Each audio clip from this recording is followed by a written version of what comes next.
Mr. Budd no longer has control over me. I can now have control over myself and my future. Victims saying they are finally able to move on with their lives. A jury convicting the man who molested them in 4th grade, sending him to prison for the rest of his life. News Channel 5's Brian Inton is live outside the Palm Beach County Courthouse with reaction to the Stephen Budd verdict. Brian.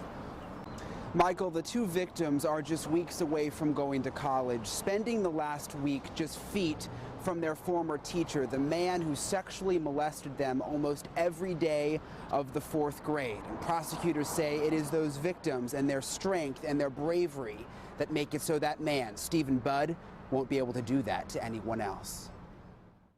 Find the defendant guilty of sexual battery. Guilty on all counts. Stephen Budd shows no emotion, learning he'll spend the rest of his life locked up, now classified as a sexual predator. I believe that because I wasn't able to protect myself or the other victim in the 4th grade, that I need to protect others now. Incredibly strong victims telling the judge how the molestation in 4th grade at Rosarian Academy changed their lives. Despite whatever the jury ultimately rendered, that it was gaining her own power and giving power to that voice through the duration of this trial. And anytime you have an adult in a position of power who takes advantage of that power, I mean, that's just such a violation. The principal of Rosarian Academy releasing a statement saying they hope the verdict can bring closure to the victims and that prayers and support will help them heal. I now have the comfort of knowing I saved other potential victims, Mr. Budd. When I'm up at night, unable to sleep, or woken by nightmares of him, these are the things I'm able to think of.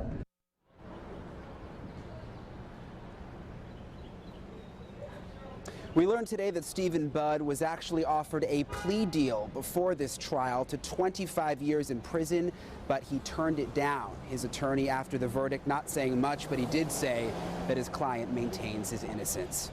Live outside the courthouse, Brian Inton, WPTV News Channel 5.